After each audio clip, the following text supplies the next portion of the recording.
um clã de espadachins que domina metade do mundo. Runkandel. É dito que as pessoas desse clã famoso nascem muito picas, para mandar no mundo com seu poder marcial dominante, travam batalhas, fazem saques, dominam pessoas. Um mundo onde a sobrevivência do mais forte prevalece para justificar essas três ações. O prota diz que foi nesse mundo que ele nasceu e que seu nome é Jin Runkandel, o filho mais novo do clã Runkandel. O prota diz que, no ritual de seleção em que se prevê o futuro de uma criança, ele escolheu a espada do patriarca, assim sendo marcado como a criança que recebeu o legado do patriarca.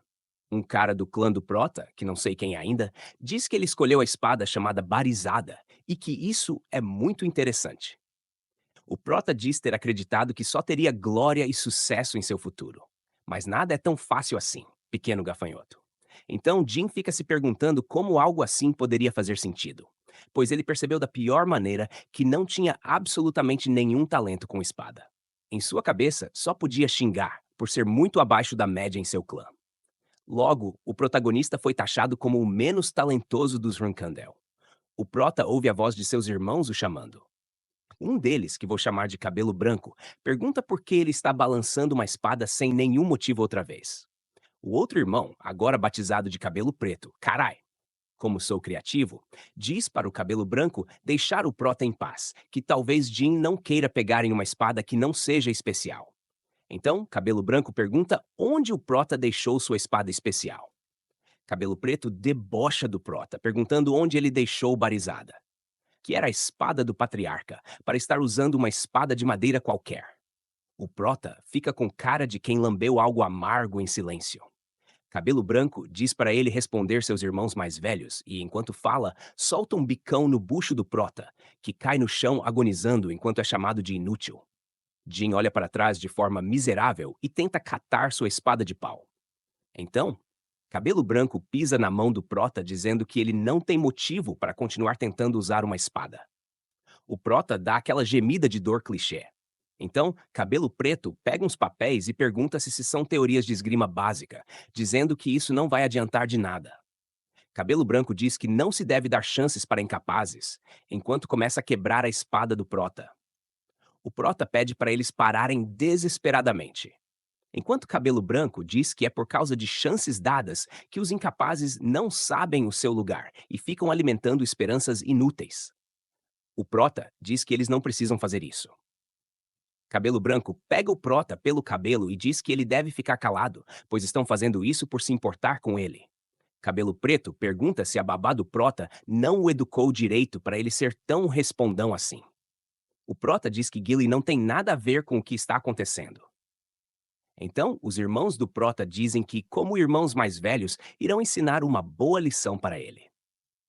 Voltando aos seus pensamentos, o prota se questiona sobre o tormento de seus irmãos e seu talento inexistente. Ele pensou que trabalho duro era o bastante, que com isso sua família o reconheceria, que ele se tornaria um orgulhoso membro dos Runkandel.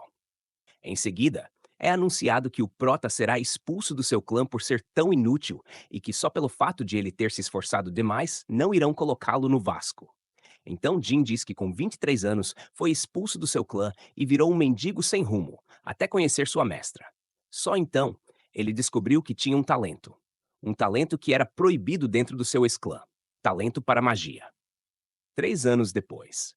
Em uma sala cheia de livros, o prota está teorizando sobre como juntar a mana da natureza com a mana do mago para recuperar a própria mana e fortalecer uma conjuração de magia. O prota está mexendo em alguma coisa enquanto teoriza, quando do nada o cu do prota tranca abruptamente. Uma sensação de medo toma conta dele enquanto ele se questiona o que diabos está acontecendo e quem poderia estar ali. Assombrado, envolto em uma névoa negra, o prota ouve algo e se vira rapidamente perguntando quem seria. Então, uma voz tenebrosa diz que seu nome é Solderet, o mestre das sombras. A voz chama o prota pelo nome e diz que, como deus das sombras, ele gostaria de propor um contrato ao prota. Jin fica olhando sem saber o que se passa ali, atordoado. Solderet diz ao prota que, se ele fizer o contrato, além de poder usar poder espiritual, também poderá anular maldições.